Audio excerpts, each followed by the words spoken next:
తండ్రి అయిన దేవునికి మహిమ కలుగును గాక. ప్రభువును ప్రియ రక్షకుడైన యేసుక్రీస్తు నామంలో సహోదరి సహోదరులను మీ అందరికీ నా హృదయపూర్వకమైన వందనాలు తెలియచేసుకుంటున్నానండి. చిన్న ప్రార్థన చేసుకుని కార్యక్రమం ప్రారంభించుకుందామండి. పరిశుద్ధుడైన ప్రియ పరలోకపు తండ్రి, మహోన్నతుడా, దయగలిగిన తండ్రి, గత కాలమంతా నీ పిల్లలైన మమ్మల్ని అందరినీ భయంకర దుర్దినాలు ఎక్కడ చూచిన నెమ్మదిన సంఘటనలు కూడా మీ కృపచేత మమ్మల్ని కాపాడినందుకు కృతజ్ఞతలు తండ్రి. మీ కుమారుడని క్రీస్తు ప్రభుని బట్టి కూడా మాకు నేటికి మీరు అనుగ్రహించిన క్షేమాన్ని బట్టి కూడా వందనాలు తండ్రి. సమయంలో తండ్రి అడగాలి, అడిగినది పొందుకునేంత వరకు అడుగుతూనే ఉండాలి అనే అంశాన్ని బట్టి కొద్ది నిమిషాలు నేను ఆలోచించడానికి సిద్ధపడుతున్నా తండ్రి. మీ ఆత్మ సహాయం చేయండి. వినబోతున్న ప్రియులైన వారందరూ ఆధ్యాత్మిక బలపడినట్లు, వినిచున్న పిల్లలైన మమ్మల్ని అందరినీ మీరు దీవించుమని, యావత్ కార్యక్రమం మీ మహిమార్థమై జరిగినట్లు మీ సన్నిధి సహాయం మాతో ఉంచి నడిపించుమని యేసు అధికారం కలిగిన నామమున ప్రార్థన అడిగి వేడుకుంటున్నాను మా తండ్రి. ఆమేన్. మంచిదండి ప్రియ దేవుని పిల్లలరా, ఈరోజు కూడా ఒక ప్రత్యేకమైన అంశాన్ని బట్టి కొద్ది నిమిషాలు మనం మాట్లాడుకుంటానికైతే ప్రయత్నించేద్దామండి. ఏంటి అంశము అంటే, ప్రియమైన దేవుని పిల్లలరా, అడగాలి, అడిగినది పొందుకునేంత వరకు అడుగుతూనే ఉండాలా అనే అంశాన్ని బట్టి కొద్ది నిమిషాలు మనం మాట్లాడుకుంటాకైతే ప్రయత్నించేద్దామండి. అడగాలి అనే అంశము చాలా ప్రాముఖ్యమైన విషయం అండి.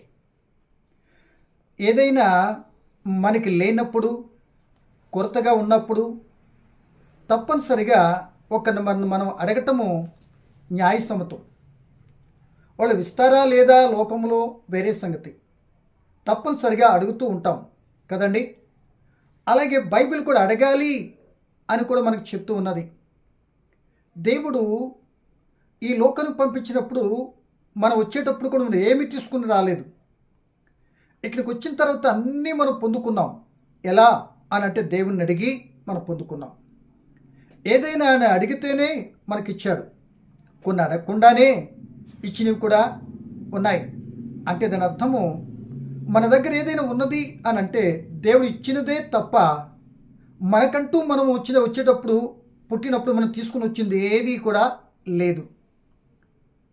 అంటే ఆయన ఇవ్వందంటూ ఏది కూడా లేదు. ఏదైనా ఉన్నది అంటే ఆయన ఇచ్చిందే. అది ఎలా ఉన్నది, ఎలా మరి మనం పొందుకున్నాము అంటే, బైబిల్ని బట్టి మనం ఆలోచిస్తే ఆయన అడిగి మనం పొందుకున్నాం. అదే మాట యేసు ప్రభుల వారు కూడా చెప్తున్న మాట అండి. ఆ మాటను మనం చదువుకొని ప్రియ దేవుని పిల్లలరా కొద్ది నిమిషాలు ఆలోచించడానికైతే మనం ప్రయత్నం చేద్దామండి. చూడండి, మత్తయి రాసిన సువార్త 7వ అధ్యాయము 7వ వచనము ఒకసారి మనం చదువుకుంటూ ప్రయత్నించేద్దామండి. మత్తయి రాసిన సువార్త 7వ అధ్యాయము 7వ వచనం మనం చదువుకుందామండి.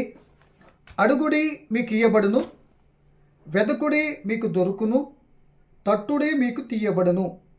అడుగు ప్రతివాడు పొందును, వెదకువానికి దొరుకును, తట్టువానికి తీయబడును. మీలో ఏ మనుషుడైనను తన కుమారుడు తన్ను రొట్టెను అడిగిన ఎడల వానికి రాతినిచ్చునా? చేపను అడిగిన ఎడల పామునిచ్చునా? ఇంకా కింద చదివినట్లయితే, మీ తండ్రి తన అడుగు వారికి అంతకంటే ఎంతో నిశ్చయముగా మంచి యువులనిచ్చును అంటున్నాడు.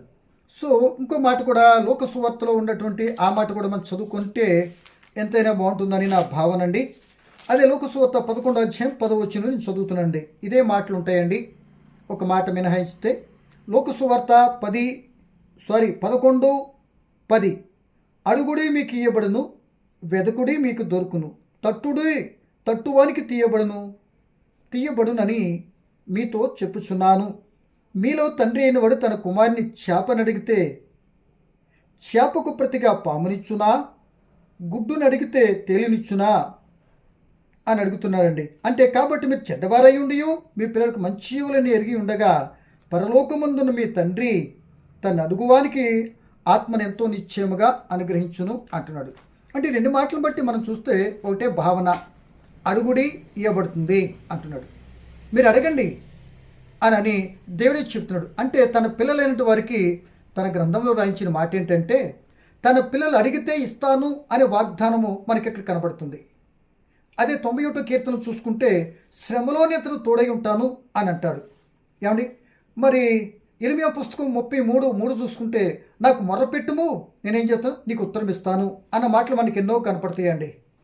ఏమండి, మీ ప్రతి అవసరత తీరుస్తాను అని చెప్పినటువంటి పిలిపి పత్రికలో ఉన్నటువంటి విషయాలు కూడా మనకున్నాయి. అంటే అడగండి అనే తన పిల్లలకి మరి దేవుడే వాగ్దానం చేసిన మాటగా మనం ఇలా తీసుకున్నాలండి. అంటే అడగమని చెప్పిన ఆయన మాట తప్పనివాడు, మార్పు లేనటువంటి వాడు. అడిగితే తప్పనిసరిగా పొందుకుంటారు మీరు అని అంటున్నాడు. అంటే మనం అడగటానికి సంసిద్ధతో ఉన్నటువంటి వ్యక్తిగా మనం ఉండాలి. ఎలాగంటే ప్రియమైన దేవుని పిల్లలరా బాగా గమనించండి. ఎలాగంటే మనం అడిగేటప్పుడు ఆయన దగ్గరికి మనం వెళ్తున్నామంటే మన మనసు ఏంటో మన స్థితిగతులు ఏంటో టోటల్గా ఎరిగినటువంటి ఆయన దగ్గరికి మనం వెళ్తున్నాం. అంత మాత్రమే కాదండి, మనం అడగక ముందే మన అవసరత ఏముందో ఆయన ఎరిగినటువంటి వాడు. బాగా గమనించాలి.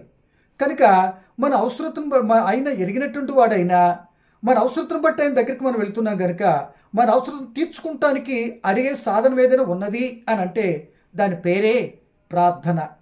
అంటే అడగటము అని అంటే ఆయనతో మన మనవులు చెప్పుకొని మన అవసరం తీర్చుకుంటానికి అడగటమే, బ్రతుమలాడటమే, గోజాడటమే, లేక మొరపెట్టుకోవడం, ఇవన్నీ కూడా మన ప్రార్థనలే. సో ఈ ప్రార్థనల్లో కూడా అడిగేట విషయం కూడా ఒక పట్టుదల ఉండాలి, ఒక వినయం ఉండాలి, ఒక విధేయత ఉండాలి. ఆయన తప్పనిసరిగా ఇస్తాడనేటువంటి పరిపూర్ణ విశ్వాసం కూడా మనకు ఉండాలి. అంతేకాదు లేఖనాల్లో మీరు గమనించుకున్నట్లయితే మనం ఏది అడుగుతున్నామో ఆ అడిగింది నేను పొందేసుకున్నాను అనే నమ్మకం కూడా మనకు ఉండాలి అట. మార్కు సువార్త 11:24 చెప్తున్న మాట అదేనండి. నేను ఏదైతే అడుగుతున్నానో అది పొందుకున్నాను అనేటువంటి విశ్వాసం మనకు ఉండాలి. ఇది కనబడట్లేదు కదా, లేదు కదా అని అంటున్నామంటే అది విశ్వాసం లేనట్లు. ఎందుకో మాట అంటున్నానంటే విశ్వాసం అనున్నది నిరీక్షింపబడి వాటి యొక్క నిజస్వరూపం, లేనివి ఉన్నట్లు ఉన్నవి అన్నట్లుగా చూస్తేనే అది విశ్వాసం. ఉన్నది లేదు, లేనిది ఉన్నది అని ఆ భావన, ఆ స్థితి కలిగి ఉండటమే దాని పేరు విశ్వాసము అంటారు.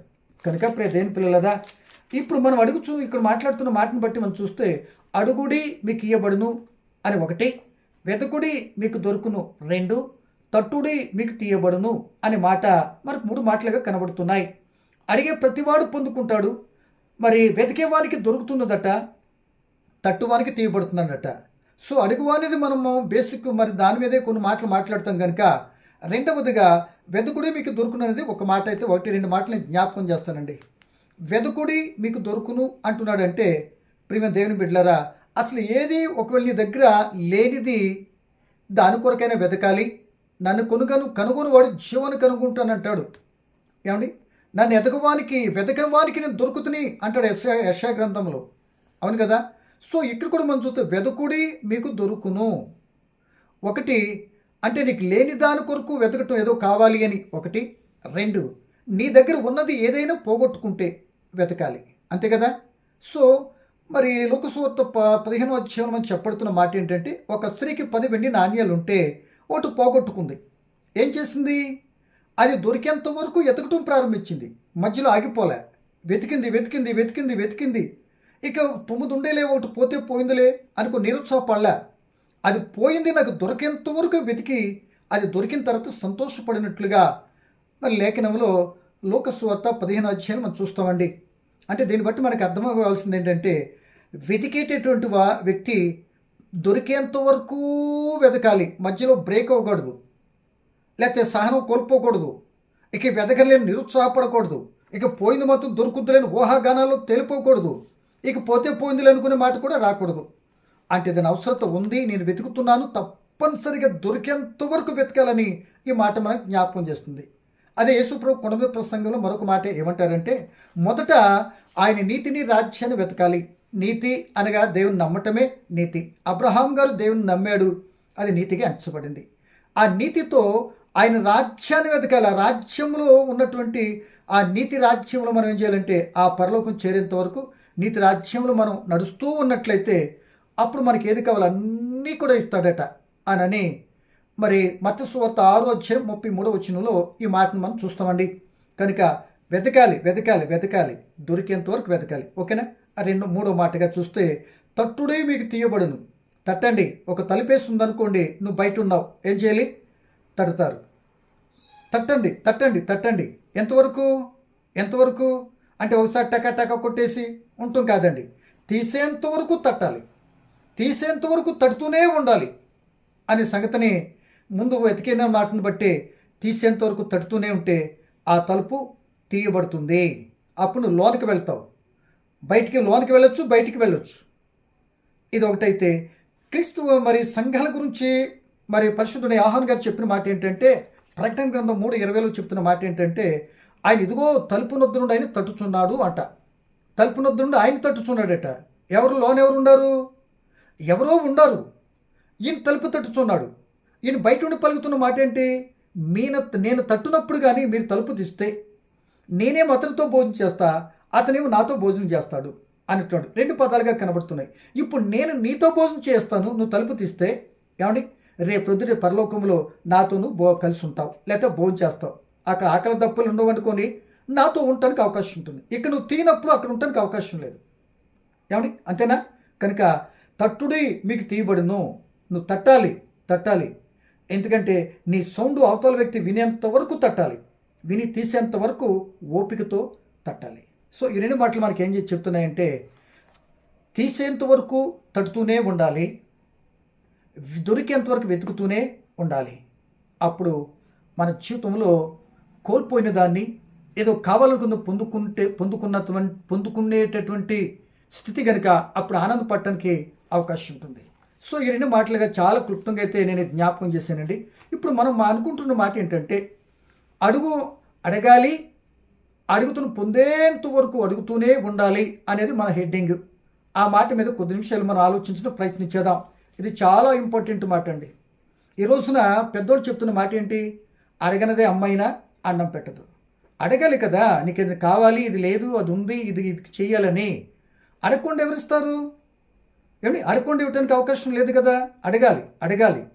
కనుక ఆ అడిగేది మరి ఒకవేళ దురుద్దేశంతోనో స్వార్థంతోనో ఏదో కావాలనుకోనో మనం అడిగేటట్టుగా ఉంటే అది దేవుని దగ్గర నుండి పొందుకోలేమేమో.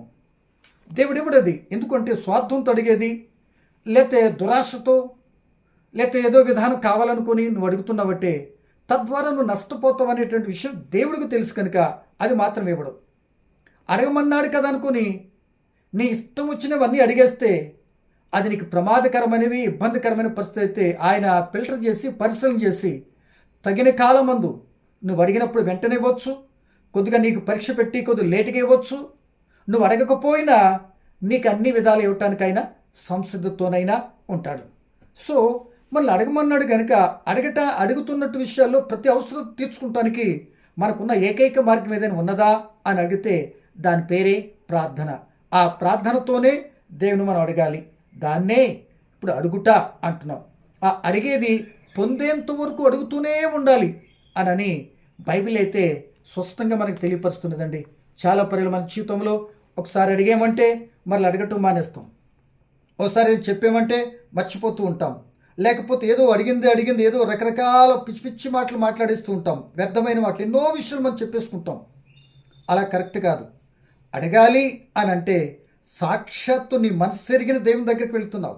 నువ్వు అడగక ముందే నీ మనసులో ఏదుందో గ్రహించినటువంటి ఆయన అని కానీ ఆ మనసు ఎరిగిన ఆయన అడగమని చెప్పినట్టు ఆయన దగ్గరికి వెళ్ళి మాట్లాడుతున్నాం. చాలా జాగ్రత్తగా మనం మాట్లాడాలి అని ప్రభుని బట్టి మీకు జ్ఞాపకం చేస్తున్నా. చూడండి, దైవ గ్రంథంలో ఒకటి ఇద్దరు ముగ్గురు అడిగి పొందుకోవటానికి వాళ్ళు ఏ విధంగా ఏ చేశారో ఒకసారి మనం ఆలోచించడం ప్రయత్నించేద్దాం. ఆ ప్రయత్నించేదానికి ముందుగా ఒక మాట బాగా మనం గమనించవలసిన ఒక మాట ఉంది. ఆ మాటని చదివి వినిపించిన తర్వాత కొందరు వ్యక్తులను మీకు పరిచయం చేయడానికి ఇష్టపడుతున్నాను. కొందరు వ్యక్తులను వాళ్ళు అడిగే విధానాన్ని బట్టి నేను జ్ఞాపకం చేయడానికి ఇష్టపడుతున్నాను. చూడండి, ఏ మాట అంటే ముందు మనం చదువుకుందాం అనుకున్నది యోహాను రాసిన సువార్త 15వ అధ్యాయము మనం చూసినట్లయితే అక్కడ చక్కటి మాట మనకు కనపడుతుందండి. యోహాను రాసిన సువార్త 15వ అధ్యాయము 7వ వచనాన్ని నేను చదువుతున్నానండి. యోహాను రాసిన సువార్త 15వ అధ్యాయము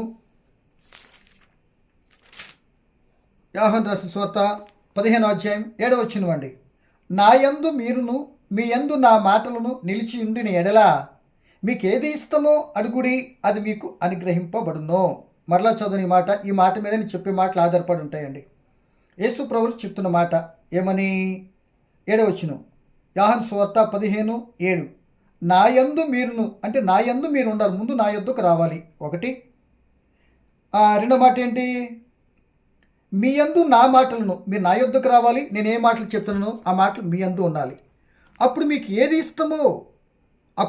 ఇష్టమో అడుగుడి, అది మీకు అనుగ్రహింపబడును అంటున్నాడు. అది ఉచితం. దేవుని దగ్గర నుండి ఏది అడిగినా పొందుకునేదంతా ఉచితమే. ఏది కాస్ట్ చెల్లించేది దేవుని దగ్గర నుండి ఏది రాదండి, అంత ఉచితమే. గాలి ఉచితమే, నీరు ఉచితమే, నీ బ్రతుకు ఉచితమే, నీ జీవితంలో కలిగింది ఏదంటే ఇవ్వని అన్నీ ఆయన ఉచితంగానే ఇచ్చాడు. స్వార్థపరులు ఒకవేళ ఏదో భూమి వాళ్ళు కైంకర్యం చేసుకుని నీ కష్టజీతం నేను కొనుక్కున్నాను, సంపాదించుకున్నాను అనుకున్నట్లుగా మాట్లాడతారు. అది సెకండరీ, అటువైపు మనం ఇప్పుడు వెళ్ళొద్దు. కనుక దేవుడిచ్చేది ఏదైనా ఉచితమే. ఇదిగోండి, ఒకవేళ దేవుడే వెల చెల్లించాలి అనుకుంటే ఈ లోకం పంపించేటప్పుడు ఏమీ లేనటువంటి వరకు వస్తే మనం తిరిగి ఆయన దగ్గర పొందుకోవడానికి ఏ వెల చెల్లించగలుగుతాం? వెల చెల్లించేది ఏదీ లేదు. అంటే మనమే ఆయనకి కైంకర్యం వైపుల మా జీవితమే సజీవంగా సమర్పించుకుంటమే వెల చెల్లించడం అనుకోవచ్చు. సో ఇక్కడ మనకు కావాల్సిన అటువైపు కాదు. కనుక ఆయన ఏది ఇచ్చినా ఉచితమే, నో కాస్ట్. అందుకే ఒకసారి దేవుని చిత్తమైతే ఉచితం ఉచితం ఉచితం అనే మాట కూడా చెప్తానండి. ఆయన ఏది ఇచ్చినా ఉచితమే, డబ్బులు అడగడు. ఒకవేళ నీరు, గాలి, వేడి, వెలుతురు, ఎండ వెలిగిట్టించాడు అనుకోండి, లేకపోతే మాట్లాడటానికి, నడవటానికి, పరిస్థితులన్నింటికి, ఇదిగో మాట్లాడటానికి ఒక పైసా, లేకపోతే చేయటానికి ఒక 2 పైసలు, లేకపోతే చేయటానికి ₹1 అన్నాడు అనుకోండి. ఒకవేళ మన జీవితంలో మాట్లాడిన దానికి, చేసిన దానికి ఏదన్నా వెల చెల్లించగలుగుతామా? అందుకే ఫ్రీగా ఇచ్చాడు. ఫ్రీగా ఉంది కదా అనుకొని చాలామంది ఫినాయిల్ తాగేటటువంటి వారికి ఉన్నట్టయితే కక్కుకొని వాంతులు ఎలాగవుతాయో, ఫ్రీగా ఉంది కదా అనుకుని అన్నీ ఇష్టం వచ్చినట్టు చేస్తే అలాగే కక్కించి ఒక టైం వచ్చినప్పుడు లెక్కలు చెప్పేటప్పుడు మన లెక్కలు సరిగ్గా లేకపోతే మరి ఎక్కడ ఉంటామో, ఏం జరుగుద్దో మన అందరికీ తెలుసండి. అందుకే చాలా జాగ్రత్తగా ఉండాలని ప్రభుని బట్టి అడిగేటప్పుడు మీతో జ్ఞాపకం చేస్తున్నా. నా యొద్దకు రండి, వచ్చిన తర్వాత నా మాటలు మీతో చెప్తాను, ఆ మాటలు మీలో ఉంచుకోండి. ఆ మాటలే సమస్తం ఎదుకవలు నీకు అనుగ్రహించేది. ఆ మాట సమస్తం సాధ్యపరిచి చేసేది. కనుక ఆ మాటను బట్టి కానీ నా మాట నీలో ఉంటే నువ్వు అడిగేది నాకు అంగీకారమైన మాటలు అడుగుతావు. లోక సంబంధమైన మాటలు అడుగు. లోక సంబంధమైన వ్యవహారాల వైపు లేకపోతే దురుద్దేశంతోనో దుష్టతలంతోనో అడిగే అవకాశం లేదు. ఎందుకు లేదు? ఆయన యొద్ద ఉన్నావు, ఆయన మాటలు నీలో ఉన్నవి. ఆ మాటలు బట్టి దేవుడు అడిగేది అనుగ్రహిస్తానన్నాడు. కనుక ఆయన అనుగ్రహించగలిగినటువంటి ఎలా అనుగ్రహిస్తాడో ఆ భావన నీలో ఉన్న మాటలు నీ అవసరత తీర్చడానికి దేవునితో చెప్పేటట్లుగా ఉపయోగపడతాయని ఆయన వద్దకు మనం రావాలి. ఆయన మాటలు మనలో ఉండాలి. ఆ మాటలతో దేవుణ్ణి అడగాలి. ఇది కండిషన్. ఈ కండిషన్ ఉంటేనే దేవుడు తప్పనిసరిగా ఇస్తాడండి. ఈ కండిషనే లేకుండా మనం ఏదడిగినా దురుద్దేశంతో అడిగినట్లే. అది ఎట్టి పరిస్థితితో దేవుని దగ్గర పొందుకోవటం జరగని పని. కనుక ఇలాగే ఒక దైవ గ్రంథంలో ఒక ఆమె యేసు ప్రభుల వారు ఆ సువార్త పరిచర్య సందర్భంలో తూరు సీదోను ప్రాంతానికి వెళ్ళారండి. అక్కడికి వెళ్తే ఒక కానాను స్త్రీ ఆమె పరుగున యేసు దగ్గరకు వచ్చిందండి. ఆమె అన్యురాలు. కానానీలకి ఆ యోధా జనాంగానికి బద్ధశత్రువులు పడదు మాట అర్థమవుతుందండి. అటు శత్రు దేశంలో నుండి అన్యురాలు యేసు ప్రభు దగ్గరకు వచ్చింది. ఈమె బహుశా యేసు ప్రభుని గురించి కొద్దిగా అవగాహన కలిగి తెలిసిన ఆమెగా కనబడుతుంది. ఎందుకంటే ఆమె ఆ మాటల ద్వారా ఆయన సంబోధించిన విధానం, ఆయన గురించి కొంత తెలిసిన వ్యక్తిగానే మనకి గ్రహింపుకు వస్తుంది. ఎలాగంటే చూడండి, మత్తయి రాసిన సువార్త 15వ అధ్యాయము 21వ వచనాన్ని నేను చదువుతున్నాను. 21-22 నేను చదువుతున్నానండి. యేసు అక్కడి నుండి బయలుదేరి తూరు సీదోను ప్రాంతములకు వెళ్ళగా, ఇదిగో ఆ ప్రాంతముల నుండి కానాను స్త్రీ ఒకటి వచ్చి, ప్రభువా, దావీదు కుమారుడా, నన్ను కరుణింపుము, నా కుమార్తె దెయ్యం పట్టి బహు బాధపడుతున్నదని కేకలు వేసి చెప్తుంది గట్టిగా. ఏంటి? నన్ను కరుణింపు. ఏమని చెప్తుంది? దావీదు, ప్రభువా, నన్ను పరిపాలించేవాడా, నా అధికారి అని అంటూ, ఆ పరిపాలించేవాడా, దావీదు కుమారుడా, దావీదు మా రాజు, ఆ రాజులో వచ్చినటువంటి రాజకుమారుడా అని కూడా అనుకోవచ్చు. ఆయన సంబోధిస్తూ నన్ను కరుణింపుము, ఎలా కరుణింపాలి? నా కుమార్తె ఇప్పుడు ఇక్కడ నేను తీసుకురాలా. నా కుమార్తె మా ఊర్లో ఉంది. నేను సీదు ప్రాంతాలకు వచ్చి మదే కానాను ఆ ఏరియాలో. కనుక నేను పరుగుని నీ దగ్గరకు వచ్చాను. ఎందుకో తెలుసా? నా నమ్మకం ఏంటి తెలుసా? ఇక్కడ నుండిగా నువ్వు ఆపరేట్ చేస్తే అక్కడ నుండి నా కుమార్తె స్వస్థపడి దేవుని విడుదల పొందుద్ది అనే నమ్మకం తనలో ఉంది కనుక పేషెంట్ని అక్కడ పెట్టి ఇదిగో యేసు ప్రభు దగ్గరకు వచ్చి, కరుణింపు, నా కుమార్తె బహు బాధపడుతున్నది, ఆ బాధను చూడలేకపోతున్నాను. ఒకవేళ ఆ ఊర్లో ఉన్నప్పుడు నేను చేయవలసిన ప్రయత్నాలన్నీ చేసిందేమో, ఇక ఏ ప్రయత్నం వల్ల ఉపయోగం లేకుండా పోయింది. ఆయన మాట విని ఎలాగైతే ఆయన దగ్గరకు వచ్చింది, ఆయన ఏమన్నాడు? అందుకే ఆయన ఆమెతో ఒక్క మాట కూడా చెప్పలేదు. బాగా గమనించాలి. ఎంత ప్రాధేయపడి అడుగుతుంటే యేసు ఒక్క మాట చెప్పలేదట. సరే, చెప్పకపోతే చెప్పడం ఉంటే పోనీ ఇంకలా ముందుకు వెళ్తుంది. చెప్పకపోయినా, ఆయన మాట్లాడకపోయినా, సో మాట్లాడలేదంటే వినపడలేదనా, లేదా చేయకూడదనా, ఏమితో నాకెందుకు వెళ్ళిపోతున్నాడా, ఇటు వైపు ఏ అని అనుకోండి, పక్కన పెడతాం. సో మొత్తం మీద ఈ సందర్భంలో మధ్యలో శిష్యులు వచ్చేసారు. యేసు, ఎందుకు ఈ అమ్మాయిని మన వెనకాల అరుచుకుంటూ వస్తుంది, గోల చేస్తుంది, దీన్ని పంపించేయండి అన్నాడండి. అప్పుడు వాళ్ళతో ఏమన్నాడు తెలుసా? శిష్యులారా, నేను నశించుతున్న ఇశ్రాయేలును గొర్రెల వద్దకు వచ్చాను, కానీ నేను మరొక వ్యక్తి కొరకు నేను రాలేదు అన్నాడండి. వెంటనే ఆమె ఏమంటుంది తెలుసా? 25 వచ్చిన ఆయనను ఆమె వచ్చి ఆయనకు మ్రొక్కి, ప్రభువా నాకు సహాయం చేయవా మ్రొక్కుతుంది. ఇందాకేమో కరుణించు అని మాట్లాడింది తన కుమార్తె బాధను బట్టి. బాధ ఏమిది కూడా కాదు, కుమార్తెది. అంటే తల్లికి ఆ బిడ్డ మీద ఎంత ప్రేమ ఉందో తన బాధను చూడలేకపోతుంది. నేను చేయగలిగినట్టు ప్రయత్నం ఏది ఉంటే అది చేస్తా. నేను ఆ బాధను నిప్పించగలిగినట్టు ఎన్ని దారులు ఉంటే అన్ని దారిలోకి వెళ్తా. అందుకొరకు నేను ఎంతటికైనా సహిస్తాను, ఎంతటికైనా ఓర్చుకుంటాను. నా గురి, నా లక్ష్యం ఏంటంటే నా కుమార్తె బాధ నుండి విడుదల పొందాలి, ఆ దెయ్యం నుండి విడిపించబడటమే నా లక్ష్యం అనుకున్నట్లు యేసుప్రభు దగ్గరికి వచ్చి ఆయన మాట్లాడకపోయినా శిష్యులు ఈమెను మళ్ళీ ఆటంకాలకి కించపరిచిన, అంటే ఏం పంపించేయండి, పోనీ ఏదోలా చేసి పంపించండి అంటున్నారా, పంపించండి, అరుపులు మనకు వద్దు అన్నట్టుకంటే ఆయనేమో ఇలా గొర్రెల వద్దకి, ఇశ్రాయేల్ నశించిన గొర్రెల వద్దకు వచ్చాను అన్నాడు. అప్పుడు వెంటనే ఏం కలిగి చేసుకుని ఏం మాట్లాడుతుందో తెలుసా? 25 వచ్చిన ఆయన ఆమె వచ్చి ఆయనకు మ్రొక్కి, ప్రభువా నాకు సహాయం చేయమని అని అడిగిందట.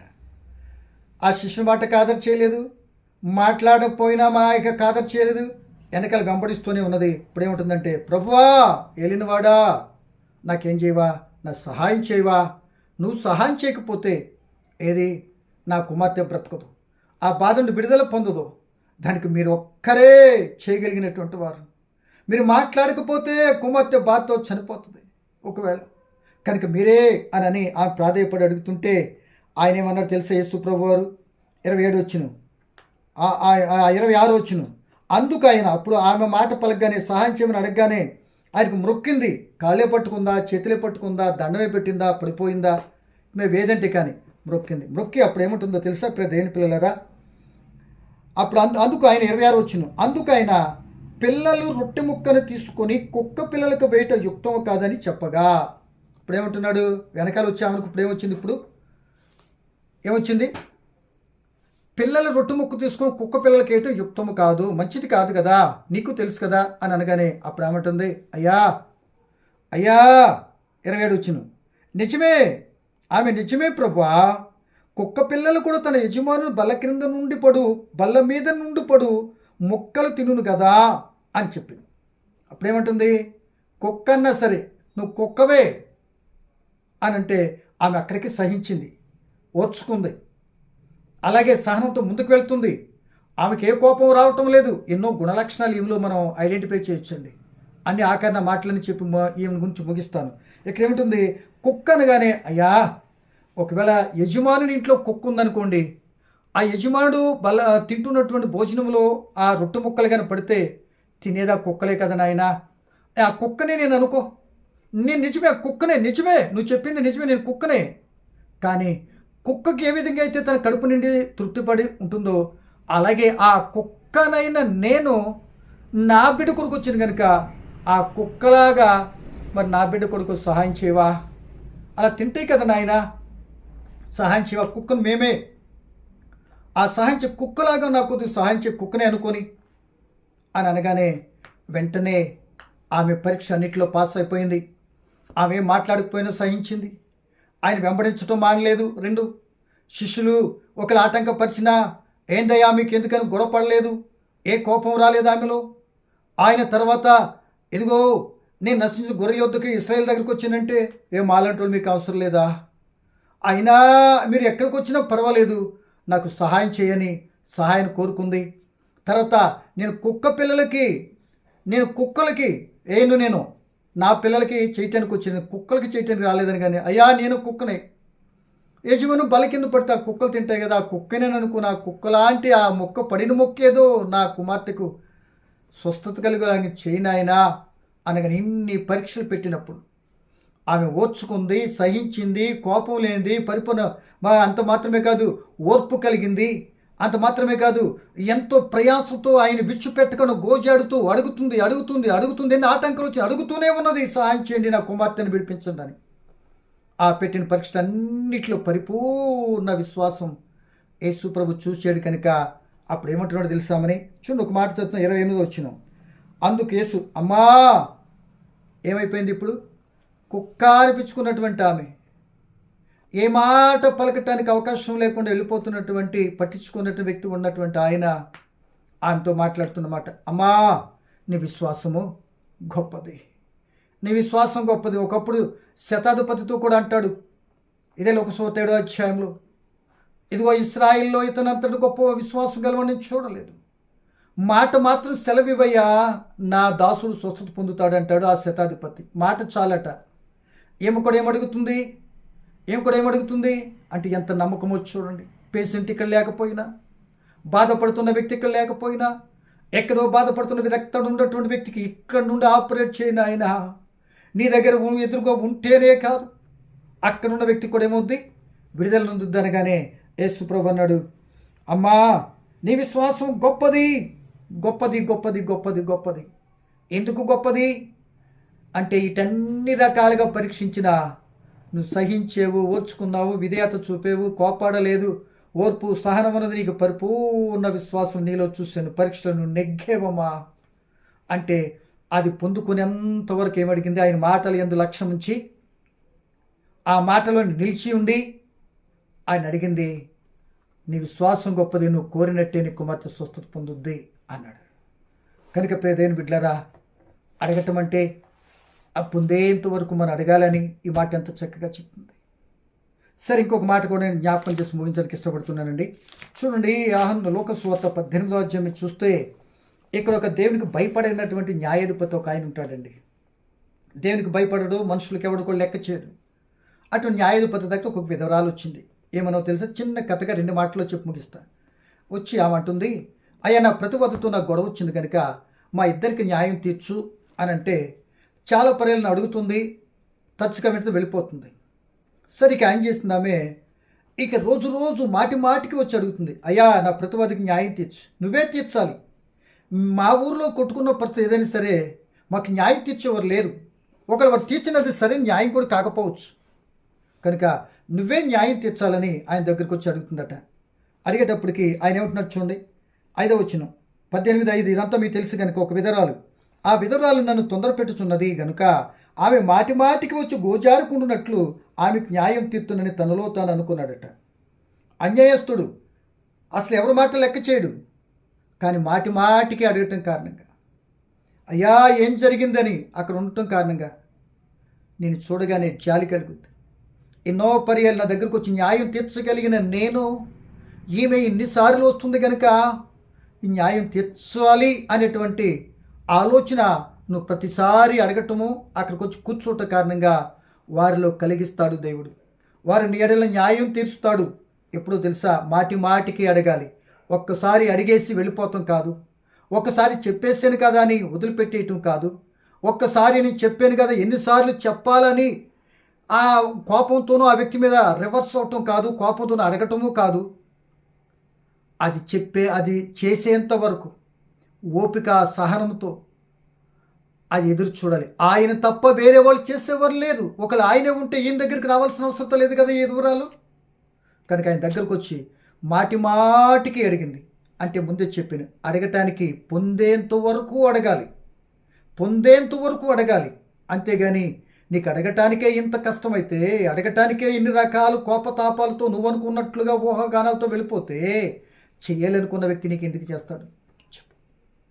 కనుక ఈ వ్యక్తి అప్పుడు పొందుకుంది. అంతే ఇక్కడ మా 7వ వచనం చూస్తే, దేవుడు తను ఏర్పరచుకుని వారు దివారాత్రులు తను గూర్చి మొరపెట్టుకొనుచుండగా వారికి న్యాయం తీర్చడా? ఆలోచించండి. ఆయన వారికి త్వరగా న్యాయం తీర్చును. కొద్దిగా ఓపిక పట్టండి, తప్పనిసరిగా న్యాయం తీరుస్తాడు. దివారాత్రులు అడుగుచున్నావు, ఇది చేయి నాయనా, ఈ బాధ నుండి విడుదల కలిగించు, ఈ కష్టం నుండి, ఈ శోధన నుండి, నాకు ఈ అవసరత నుండి, ఈ లోటు నుండి, లేకపోతే ఈ వ్యాధి నుండి అని నువ్వు దినదినమో నువ్వు ప్రార్థన చేసుకుంటున్నావు కనుక ఏదో ఒక రోజున, ఏదో ఒక సమయంలో ఆయన నేను స్వస్థపరుస్తాడు, నీకు న్యాయం తీరుస్తాడు. అందుకే దేవుని వాక్యం సెలవిస్తుంది, ప్రతి దానికో సమయం గలదు. నువ్వు అడిగినప్పుడు ఇస్తాడు, అడగకపోయినా ఇస్తాడు, అడిగిన వెంటనే ఇస్తాడు, అడిగిన దానికి కొంత టైం తీసుకొని ఇస్తాడు, చాలా దూరం నేను పరీక్షించి అప్పుడైనా ఇస్తాడు. కానీ అడిగే ఆయన తప్పనిసరిగా ఇచ్చేటట్టు వాడని మీకు నమ్మకం ఉండాలి. ఈ యొక్క విషయాల్లో లేట్ అవ్వచ్చు, మరొకటైనా అవ్వచ్చు. అబ్రహాముతో నేను ఆశీర్వదిస్తానటువంటి ఆయన చెప్పినటువంటి వాగ్దానం 20 సంవత్సరాలుగా నెరవేరింది కదా ఏమండి. కనుక ఆలోచించేయాలని ఇలా చాలామంది వ్యక్తుల జీవితాలు ఉన్నాయి అని నేను చెప్పట్లేదు. కనుక ఇక్కడ త్వరగా దివారాత్రులను అడుగుచున్నట్లయితే ఆయన తప్ప వేరే ఒకరు ఎవరూ చేయలేరు, ఆయనే చేస్తాడు. విశ్వాసంతో అందరు డాక్టర్ దగ్గరికి వెళ్ళి 12 సంవత్సరాలు రక్తస్రావం కలిగిన స్త్రీ ఏమైంది? ఆ మరింత సంకటపడింది, అన్నీ కోల్పోయింది. విశ్వాసంతో ఆయన వస్త్రపు చెంగు ముట్టింది, స్వస్థ పొందింది. ఆ విశ్వాసంతో ఆయన దగ్గరికి రావాలి, ఆయన మనసులో అడగాలి. సో ఇది రెండోది. మూడో మాటగా చూసినట్లయితే అది కూడా 1-2 మాట చెప్పి మన టైం మరి అరగంట దాటిపోయింది, నేను ముగించడానికి ఇష్టపడుతున్నాను. ఇదే 11వ అధ్యాయంలో 11వ అధ్యాయంలో కూడా ఒక మాట చెప్తున్నాడు యేసు ప్రభువు. 11వ అధ్యాయము ప్రార్థన గురించి చెప్పుకుంటూ వచ్చిన తర్వాత, యోహాను శిష్యులు ప్రార్థన నేర్పాడయ్యా, యేసు మాకు కూడా ప్రార్థన నేర్పండి అని శిష్యులు యేసు ప్రభుని అడిగినప్పుడు ఆ సందర్భం చెప్పుకుంటూ వచ్చి ఒక మాట చెప్పాడు. ఎవరికైనా మీలో ఒక స్నేహితుడు ఉన్నాడనుకో, ఆ స్నేహితుడికి మరొక స్నేహితుడు అర్ధరాత్రి ఇంటికి వచ్చాడు అనుకో, ఆ ఇంటికి వచ్చిన వ్యక్తికి పెట్టడానికి నీ దగ్గర ఏదీ లేదు. అప్పుడు నువ్వేం చేస్తావు? నీతోటి స్నేహితుడైనటువంటి పక్క ఆయన స్నేహితుడి దగ్గరికి వెళ్ళి ఆయన డోర్ కొట్టి, అయ్యా అర్ధరాత్రి అంటే టైం కూడా ఎప్పుడది? అర్ధరాత్రి సమయం. ఆ అర్ధరాత్రి సమయం మేలు చేయటం నీ చేతనైనప్పుడు టైంతో సంబంధం లేదు. ఇప్పుడు అంటారు కుదరదు. నువ్వు చేయగలిగేది నీ దగ్గర ఉన్నప్పుడు, అలా చేయకపోయినా నువ్వు పాపుగా అంటావు అని యాకోబు పత్రికలో మనం చదువుకుంటాం. సో ఇక్కడ చేసే అవకాశం ఉంది. పరిస్థితులు ఈయనకి అనుకూలించట్లే. తన బిడ్డలతో పడుకున్నాడు, కుటుంబం అంతా కూడా నిద్రిస్తున్నారు. తన స్నేహితుడు వచ్చాడు, ఆ స్నేహితుడి దగ్గరికి దూర ప్రదేశం అర్ధరాత్రి ఒక స్నేహితుడు వచ్చాడు, ఆకలితో ఉన్నాడు, తన దగ్గర పెట్టడానికి ఏమీ లేదు. ఈ స్నేహితుడి దగ్గరికి వచ్చి కొడుతుంటే బిడ్డలంతా నిద్రపోతుంటే ఆయన ఏం చేశాడు తెలుసా? మాటికి అడిగాడు కనుక, ఇక నా బిడ్డతో పడుకున్నా నేను ఇవ్వలేను ఎలవయ్యా అని చెదరించుకునక మాటికి అడిగాడు కనుక, అంత బాధలో అంత రిస్కులు అందరూ నిద్రపోతూ ఉన్నప్పటికైనా సరే లేచి తన స్నేహితుడికి, ఆ స్నేహితుడి దగ్గరకు వచ్చిన ఆ స్నేహితుడికి ఆకలి తీర్చడానికి అర్ధరాత్రి సమయంలో రొట్టెలు ఇచ్చినట్లుగా మనకు కనబడుతుంది. ఆ మాట చూడండి. అదే లోక సువార్త 11వ అధ్యాయం 8వ వచనం. అతడు తన స్నేహితుడైనందున లేచి ఇయ్యకపోయినను అతడు మాము సిగ్గుమాలి మాటికి అడుగుట వలనైనను లేచి అతనికి కావలసినవన్నీ ఇచ్చిందని మీతో నిశ్చయంగా చెప్తుంది. సిగ్గుమాలి అర్ధరాత్రిలో ఏం వెళ్ళను? అర్ధరాత్రిలో ఎలా కుదురుద్ది? ఏం చేయాలి? ఇది నా బాధ కాదు, కాని టైంలో వచ్చిన స్నేహితుడు అలాగే చస్తాళ్లే అని అనుకోలే. సిగ్గుమాలి చాలా పర్యాలు ఎక్కడికైనా వెళ్ళి మనం ఏదైనా అడగాలంటే నాకు సిగ్గేస్తుంది, నాకు అదే వస్తుంది ఇదే వస్తుంది అంటాం కదండి. నిజంగా దేవుని దగ్గరకు వచ్చి ఎన్నో మనం పొందుకున్నామండి. ఒక్కటి కాదు, అన్నీ ఆయన దగ్గరికి వెళ్ళి పొందుకున్న తర్వాత ఇక మరొకసారి ఒకసారి వెళ్ళాం, లేదా లోకంలో ఉన్న దాన్ని బట్టి చెప్తానండి. ఇప్పుడు ఒక ఆయన దగ్గరికి వెళ్ళి 1-2 సార్లు తీసుకున్నాం, చేస్తున్నాం అనుకోండి, 3సారి కూడా వెళ్ళాలనుకున్నాం అనుకోండి, ఏమంటాం? 2 సార్లు వచ్చింది, ఇప్పుడు ఏం అడుగుతావు? లేకపోతే ఒకవేళ ఇవ్వలేదనుకోండి, ఏ ముఖం పెట్టుకెళ్ళి అడగను అన్నట్టుగా మాట్లాడతాం. అంటే ప్రియమ దేవుని పిల్లలారా, ఏ ముఖం వద్దు, నీ ముఖమే పెట్టుకుని వెళ్ళు, తప్పులేదు. కానీ అడగటానికే నువ్వు అంత సిగ్గుపడిపోతే ఇవ్వటానికి ఆయన ఎందుకు ఇస్తాడు? ఆయన అంటున్న మాట ఏంటంటే, అడగటానికి నువ్వు అడుగు, అడుగు, మాటి మాటికి అడుగు, అడుగు. నేను వెళ్ళలేను, అడగటానికి ఇదైపోతే ఇచ్చేవాళ్ళు ఎలా ఇస్తారు? అందుకని మాటి మాటికి అడిగాడు కనుక ఏం చేశాడు? ఆ వ్యక్తికి రొట్టెలు ఇచ్చి పంపించాడు. అందుకే నన్ను కూడా నీకేదైనా కావాలి అంటే, నీ చేతులు ఏదో పొందాలంటే మాటి మాటికి ఏది కావాలి దేవుని సన్నిధికి వెళ్ళగానే నీ అవసరత తెలియాలి. ఆ అవసరతను బట్టి దేవునికి ఘనపరిచేదా, నీ లోటు నుండి నీ కష్టాన్ని గట్టెక్కించేదా దేవుడికి ముందే తెలుసు. నీకు ఇస్తే దేవుని ఘనపరుస్తావా, లేకపోతే గర్వంతో కొమ్ములు వచ్చినట్టుగా మాట్లాడతావా, లేకపోతే ఇచ్చిన దేవుని మర్చిపోతావా అని చాలా విషయాలు ఆలోచిస్తాడండి దేవుడు. తన పిల్లలము గనుక మన క్షేమం కోరే ఏది చేసినా మన క్షేమం కోరే చేస్తాడు. దేవుడు ఏది ఇచ్చినా మనకు మేలు కొరకే ఇస్తాడు. ఏది చేసినా మన క్షేమం కోరే చేస్తాడు. ఆపినా మనకే మేలు, ఇచ్చినా మనకే మేలు, కొద్దిగా లేటుగా ఇచ్చినా మనకే మేలు. వీటన్నిటిలో దేవుని ఉద్దేశం ఏంటో తెలుసా?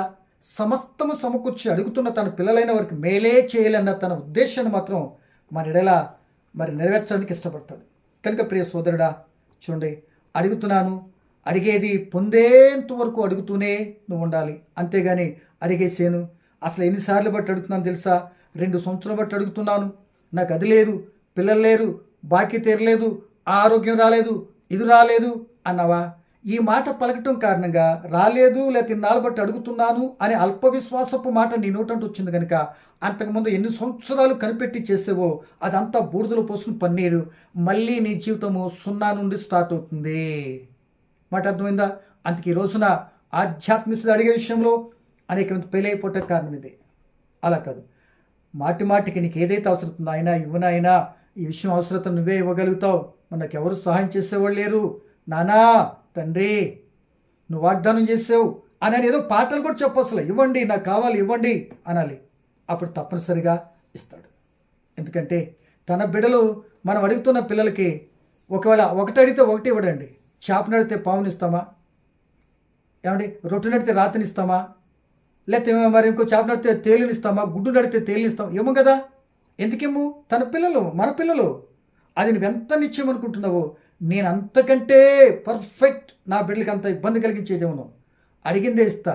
అడిగిన దానికంటే, ఊహించిన దానికంటే నువ్వెక్కడ ఊహాగానో తేలిపోయేటట్టు గొప్ప సంకల్పం ఉందని ఎడల అంతగా ఇవ్వాలని నా ఉద్దేశం. అది ఎప్పుడో తెలుసా? నా మాట యందు ఉండాలి, నా మాటలు వినటానికి రావాలి, నా మాటలు నీలో ఉండాలి, అప్పుడు నువ్వు అడిగితే అన్నీ కూడా నేను ఇస్తాను అంటున్నాడు. ప్రియమైన దేవుని బిడ్డ, ఒకసారి ఆలోచించి అడిగేది ఎలా అడుగుతున్నాం అనేది గుర్తుపెట్టుకొని అని చిత్తానుసారి అడిగే కృప, అటువంటి ఆత్మ తోడ్పాటు ఈ చదివినట్టు ఈ విషయాల్లో, ఇప్పుడు అడుగుతున్న విషయాల్లో ఏవేవో కానివి అడిగేసి పొందలేకపోయిననుకో నిరుత్సాహపడే కంటే ఆయన అడిగాను కనుకని ఆ విషయాన్ని రోజు అయ్యా నాకు ఇది కావాలి, ఇవ్వా తండ్రి అని అంటూ పొందేంతవరకు అడుగుతూనే ఉండాలనేటువంటి ధైర్యంతో ఏదో ఒక రోజున వాగ్దానం చేసి నమ్మదగిన వాడు నాకు ఇస్తాడనే పరిపూర్ణ విశ్వాసంతో చూస్తే కానాశ్రీ పొందుకున్నట్లుగా, ఒక స్నేహితుడు తన స్నేహితుడు రొట్టెలు పొందుకున్నట్లుగా, ఒక విధవరాలికి న్యాయం తీర్చినట్లుగా దేవుడు నీకు నాకు కూడా తీర్చే కృపనిస్తాడని మరి నేను తెలియపరుస్తూ, ఇలా మాటిమాటికి అడిగేటువంటి విధానంలో దేవుని దగ్గర ఉండాలి అని, అటువంటి ఆలోచనతోనే దేవుని చిత్తంలో ముందుకు సాగాలి అని, అలా అడగాలి అని, అటువంటి ఆత్మ తోడ్పాటు మనందరికీ దేవుడు అనుగ్రహించి కోరుకుంటూ ఈ మాట ముగిస్తున్నా. పరమ తండ్రి నీకు వందనాలు. పలకబడిన మాటలో పరమార్థం గమనించడానికి సహాయం చేయండి. మీ దగ్గర మా తండ్రి నిత్యము గోజాడుతూ పొందేంత వరకు అడిగేటటువంటి విధానములో మీ చిత్తానుసారంగా అడిగి పొందుకునే కృపనిమ్మని, ఇట్టి విని బిడ్డల మమ్మల్ని అందరూ దీవించుమని, ఇట్టి ఆత్మ తోడ్పాటునిమ్మని, లోటుపాట్లుంటే దిద్దుకునే కృపనిమ్మని యేసు నామమున అడుగుచున్నాను తండ్రి. ఆమేన్.